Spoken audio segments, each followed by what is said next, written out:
Greetings and welcome to me and you Yaro Hindi. हरे कृष्णा, ओम शांति, जय मां काली, जय काल भैरव। सो आज का हमारा टॉपिक है आज सुबह आपके बारे में क्या सोचा जा रहा है। ठीक है, आज सुबह की उनकी दिल की बातें, ये है हमारा टॉपिक। और हमारे सामने है 4 ऑब्जेक्ट्स, ये है टैरो और ये 3 है ओरेकल, जिसमें से ये है स्टार सीड्स और ये है फॉर्चून कुकीज। ठीक है, सो आगे बढ़ने से पहले ये है जनरल कलेक्टिव रीडिंग सभी राशियों के लिए। ठीक है, तो क्योंकि कलेक्टिव रीडिंग है तो कुछ बातें आपके साथ रेजोनेट कर सकती हैं या फिर बहुत सारी। ठीक है, depends on situation. And tarot एक टूल है डिवाइन गाइडेंस के लिए, ध्यान में रखिए। तो इसलिए हर एक के लिए जो गाइडेंस होता है वो अलग अलग होता है।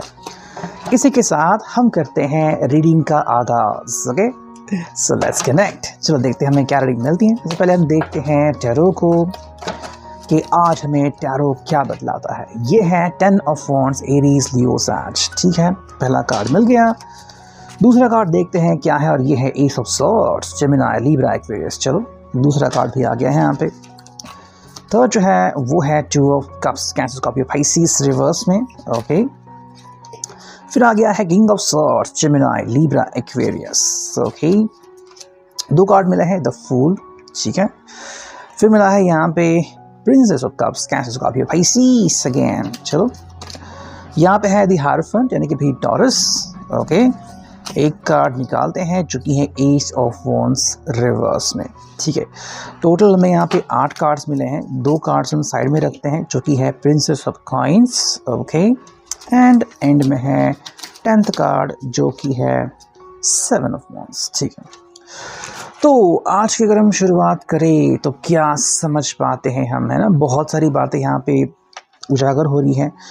देखो, अगर हम बात करते हैं मेजर अरकाना की तो यहाँ पे हमें मिला है द फूल और the hierophant. So 2 major arcana के कार्ड्स मिले हैं जो कि अपने आप में काफ़ी कुछ बतलाते हैं। शुरुआत अगर हम करें तो ये है 10 ऑफ वॉन्ड्स। कहीं ना कहीं पे इस पर्सन की जो शुरुआत है वो थोड़ी सी रिस्पॉन्सिबिलिटी से हुई है। ठीक है, मतलब कि भाई यहाँ पे इस पर्सन को एहसास हो रहा है किसी जिम्मेदारी का। ओके, जिम्मेदारी का, और अगर बोलचाल की भाषा में कहे तो कहीं ना कहीं कोई बोझ है जो इनको महसूस हो रहा है। अब उस बोझ को अपनी रिस्पॉन्सिबिलिटी समझते हैं या फिर सिर्फ एक बोझ समझते हैं, ये तो उनके ऊपर निर्भर है। बट कहीं ना कहीं कुछ चीज़ें यहाँ पे ऐसी दिख रही है कि भी यहाँ पे इस पर्सन ने उसके ऊपर डेफिनेटली वर्क करना चाहिए। ओके, आई थिंक अगर हम बात करते हैं आपके रिलेशनशिप की तो यहाँ पे ये खुद कितनी रिस्पॉन्सिबिलिटी निभा रहे हैं इसके बारे में सोच रहे हैं। ठीक है, क्या ये जो रिस्पॉन्सिबिलिटी निभा रहे हैं वो कम है, ज़्यादा है, ये तो आने वाला वक्त ही बताएगा। अगर हम बात करते हैं यहाँ पे तो ये है द फूल। तो आई थिंक इस पर्सन की जो सोच है या फिर जो आगे बढ़ने का तरीका है वो ये है कि भाई इसको किसी भी बंधन में रहना अच्छा नहीं लगता। ठीक है, इसको फ्री रहना काफ़ी अच्छा लगता है। मतलब कोई भी इसके ऊपर दबाव ना रहे और ये अपने मन के मुताबिक व्यवहार करे। ठीक है, ये उनका पसंदीदा व्यवहार है। और आज आई थिंक ये वही करना चाहते हैं कि कोई बंधन नहीं, और इसी तरह से आप इनको खुश देख सकते हैं। हालांकि आपके खुशी के लिए या फिर आपकी जज्बातों की कदर करते हुए ये पर्सन यहाँ पे द हायरोफेंट के रूप में भी दिखता है। तो कहीं ना कहीं अगर आप इनसे कमिटमेंट मांगते हो तो उसके लिए रेडी हो सकते हैं। बट ये ध्यान में रखिए कि ये इसलिए रेडी हैं बिकॉज आपकी खुशी इनके लिए बहुत मैटर करती है। ठीक है, बाकी अगर हम पूछेंगे इनसे कि इनकी क्या सोच है तो आई थिंक ये वही कहेंगे कि भाई मैं तो फ्रीडम के साथ ही जीऊँगा, मुझे कोई बंधन नहीं चाहिए। ठीक है, लेकिन जैसे हम आगे बढ़ते हैं तो हमें क्या दिखता है, यहाँ पे है एस ऑफ सॉर्ड। तो वो एक कम्युनिकेशन करना चाहते हैं आपसे और अपनी दिल की बात थोड़ी बहुत आपको बतलाना चाहते हैं। मान लो अगर ये कुछ चीज़ें हैं जो आपको बता नहीं रहे हैं या फिर अपने दिल में ही संजो करके रख रहे हैं, तो ऐसा नहीं कि आपसे डरते हैं या फिर आपसे कुछ छुपा रहे हैं। उनके हिसाब से ये वो समय नहीं है जब वो आपके साथ इतनी खुल के बातें करें। ठीक है, तो जैसे जैसे समय आगे बढ़ता जाएगा वैसे वैसे आपको और ज़्यादा क्लैरिटी मिलती जाएगी। ठीक है, ये आपको उजागर कर देंगे कि भाई कौन सी चीज़ है जो उनके दिल में है, वो क्या सोचते हैं, उनकी फीलिंग्स क्या हैं। अगर आप इसके बारे में सोचो तो यहाँ पे है 2 ऑफ कप्स रिवर्स में। तो हम कह सकते हैं कि भाई फिलहाल इनका जो देखने का तरीका है वो कम्प्लीटली एक हम कह सकते हैं कि सिर्फ वन साइडेड है। ठीक है, अगर आप दोनों की तरफ से सोच रहे हो तो यहाँ पे आई थिंक ये पर्सन ऐसा नहीं कर रहा है।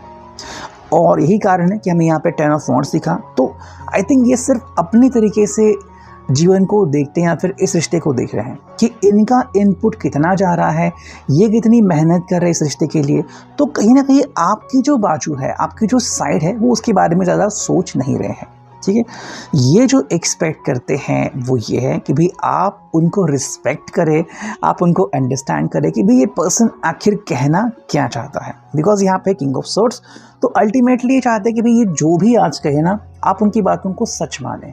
और मान लो अगर आपसे कोई रिक्वेस्ट करते हैं कि चलो भाई आज हम कहीं पे घूमने जाते हैं, कहीं हम बाहर मिलते हैं, या फिर इनको आपसे कुछ बातें करनी है, तो आप बस इनका कहना मानें।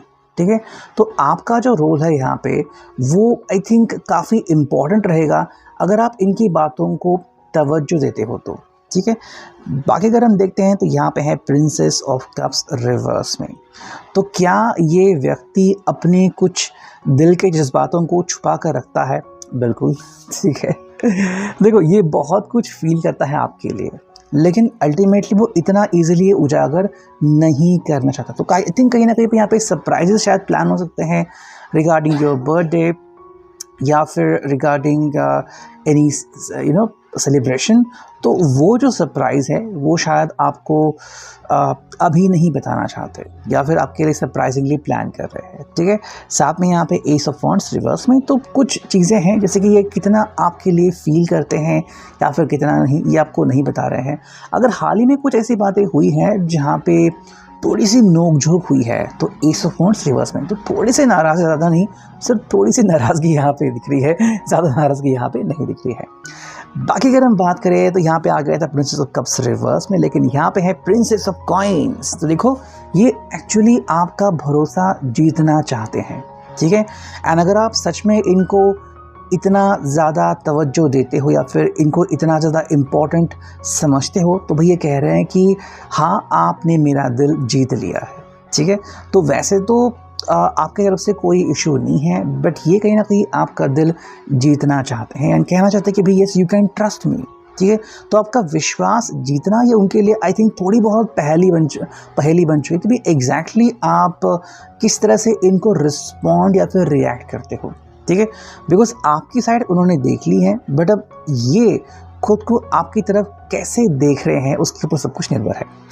वही अगर हम बात करें तो यहाँ पे है 7 ऑफ वॉन्ड्स। तो कुछ चीज़ें हैं जो अभी भी चालू है। अगर आपको लग रहा है कि पर्सन डाउट करता है या फिर किसी बात से नाराज़ है या फिर किसी बात को लेके इश्यूज़ चल रहे हैं उसकी ज़िंदगी में, तो हाँ ये है, इसकी ज़िंदगी में कुछ बातें हैं जो अभी भी अनसुलझी है। ठीक है, मतलब वो सुलझी हुई नहीं है, कुछ इश्यूज़ आ रहे हैं, तो आपको बस उसके बारे में फोकस करना है। जैसे जैसे समय आगे बढ़ेगा आप उन बातों के बारे में और ज़्यादा क्लैरिफिकेशन लेते पाओगे। ठीक है, लेकिन यहाँ पे काफ़ी इम्पॉर्टेंट है कि ये बेसिकली आपकी खुशी के लिए वो सब करने को रेडी है जो आप चाहते हो, बस आप इनके ऊपर विश्वास करो। ठीक है, ये उनका आज के लिए कहना है। अगर हम देखते हैं ओरेकल हमें क्या गाइडेंस देती हैं, तो पहला कार्ड है डिफरेंसेस। ये क्लियरली पर्सन डिफरेंसेस देखता है आप दोनों के बीच कि क्या डिफरेंसेस हैं। मे बी आप इनको पसंद करते हो या फिर किसी बात को लेकर आप नाराज़ हो, लेकिन आपका और इनका जो तरीका है एक दूसरे को रिस्पेक्ट करने का या फिर एक दूसरे से बात करने का, वो अलग अलग हो सकता है। ठीक है, कौन, तो शायद ये एक चीज़ है जो इनको एडिक्ट बना रही है, या फिर मे बी ये सेक्सुअली बहुत ज़्यादा सोच रहे हैं आपके बारे में। नेक्स्ट अगर हम देखें तो यह वर्कहोलिक। काफ़ी ज़्यादा समय वो बिताते हैं अपने काम में, और इसलिए शायद कई बार वो आपके लिए समय नहीं निकाल पाते, जिसके कारण शायद आप गुस्सा करते हो या फिर आप शायद कहते हैं कि ये मेरे लिए समय नहीं निकालते। Important, this is the one thing. तो शायद कुछ चीज़ें हैं जो उनके हेल्थ से कनेक्टेड हैं, जिसके कारण शायद कुछ इश्यूज़ आपके शायद रिश्ते में आ रहे हैं। यहाँ पे एंगर इश्यूज़, तो जैसे मैंने कहा कुछ लोग अगर ज़्यादा गुस्सा करते हैं तो अपने गुस्से को कंट्रोल करना ये उनके लिए अभी काफ़ी इम्पोर्टेंट बन चुका है। एजेंडा, ठीक है, तो क्या एजेंडा है, मतलब एग्जैक्टली आप क्या सोचते हो या फिर आपका इनसे मिलने का मोटिव क्या है, आप इनसे क्या पाना चाहते हो, ये कहीं ना कहीं इनके दिल में चल रहा है। नेक्स्ट है कन्फेशन। तो शायद किसी बात को लेकर अगर ये हैरान परेशान है तो वो उस बात का कन्फेशन आपके साथ करना चाहते हैं कि मे बी आपको किस तरह से देखते हैं, as a friend, as a lover, या फिर बोथ। ठीक है, एंड वो कितने ईजिली अपने दिल की बात आपके साथ करना चाहते हैं। डिसमिसिव, किसी बात को लेके अगर वो परेशान होते हैं तो तुरंत उस बात को काट भी सकते हैं, लेकिन इसका बुरा मत मानना। सेक्सुअल इनकम्पैटिबिलिटी, अगर हम बात करते हैं कि अगर आप दोनों अवॉइड कर रहे हैं दूसरे को, टाल रहे हो इस बात को लेके तो कहीं ना कहीं इस बात से वो शायद हर्ट हो सकते हैं, ठीक है। एंड नेक्स्ट कार्ड जो कि है अनवर्दी, कहीं ना कहीं उनको खुद लगता है कि भाई शायद ये आपके काबिल है ही नहीं, ठीक है। नेक्स्ट अगर हम देखते हैं तो ये है स्टार सीड्स, यहाँ पे हमें क्या रीडिंग मिलती है, चलो देखते हैं। ये हमने लिए कार्ड्स, हम कर रहे हैं कार्ड्स की शफलिंग, ठीक है। चुनते हैं कुछ कार्ड्स, चलो इतने सारे कार्ड्स आ गए। पहला जो कार्ड है वो है चॉइस, ठीक है। तो यहाँ पे पर्सन चॉइस के ऊपर वर्क कर रहा है कि आप दोनों की चॉइस एग्जैक्टली क्या होगी, आप दोनों क्या चॉइस करोगे। Blue star, follow the light of your inner compass the blue star, it will lead to the truth that resides with your soul, ठीक है। मतलब आपके दिल में क्या जज्बात चल रहे हैं ये वो जानना चाहते हैं। Guidance, you are not alone, you are guided by masters, ठीक है। तो गाइडेंस इनके लिए काफ़ी इंपॉर्टेंस है। आप समझ सकते हैं कि जहाँ पे भी अटक जाते हैं ना, किसी न किसी की हेल्प ज़रूर लेते हैं। Light, it is time to reveal your radiant light to the world. आप इनकी ज़िंदगी में किस तरह से रोशनी फेरते हो ये देखना उनके लिए काफ़ी इंपॉर्टेंट है, ठीक है। Connect to the pulse of mother earth, she will guide you through this time of change, ठीक है। अगर आपकी वजह से कुछ अच्छे बदलाव इनकी ज़िंदगी में हो रहे हैं तो एक्चुअली ये उसे रिस्पेक्ट करते हैं। Inner world, your external world is a reflection of your inner world. तो ये बेसिकली ऐसा व्यक्ति है जो कि बाहरी रूप से जैसे है ना वैसे ही अंदरूनी है, ठीक है। मतलब ये चीज़ों को छुपाते नहीं बल्कि लिटरली सामने रखते हैं। ऑब्जर्वेशन, या एक्चुअली ऑब्जर्व कर रहे हैं कि आपका रिस्पॉन्स कैसा रहता है, आप इनके बारे में क्या सोचते हो। स्ट्रेंथ, मे बी आप उनकी स्ट्रेंथ बन चुके हो, लेकिन ये बात जो है वो धीरे धीरे एक्सेप्ट करना सीख गए हैं। साइंस, जो साइंस इनको मिल रहा है कि भाई आप इनके दिल में प्रवेश कर चुके हो, आप इनमें इन्वॉल्व हो, आपको ये बहुत पसंद है, ये सभी साइंस को ना जज कर रहे हैं, फिर देख रहे हैं कि कौन से साइंस मिल रहे हैं कौन से नहीं। एंड ये कार्ड है विजडम। तो कहीं ना कहीं पे अगर कोई गलत राह पे चल रहे थे या फिर गलत डिसीजन ले रहे थे ना, तो उसको रोकने के लिए विजडम की तरफ बढ़ रहे हैं। मतलब कि भाई इनको एक सही दिशा चाहिए और आप इसमें इनकी हेल्प कर सकते हो, ठीक है। कि एग्जैक्टली क्या चल रहा है या फिर क्या इश्यूज़ है, तो आप भी अपनी बात इनके साथ डिस्कस कर सकते हो। ये कार्ड आ गया है इंट्यूशन। तो जैसे हमने यहाँ पे कार्ड दिखा साइंस, तो आज इस पर्सन को कुछ इंट्यूशंस मिल सकते हैं, प्रॉमिसिंग इंट्यूशन, जो कि इनकी ज़िंदगी के जज्बात बदल सकते हैं। एंड नेक्स्ट कार्ड है फ्यूचर। ये में भी आपको अपना फ्यूचर मानते हैं या फिर आपके साथ कुछ फ्यूचर देख रहे हैं। एंड फाइनली कार्ड है डिक्लेटर। तो कुछ इश्यूज़ है जो शायद इनके ज़िंदगी में अभी भी स्टक है।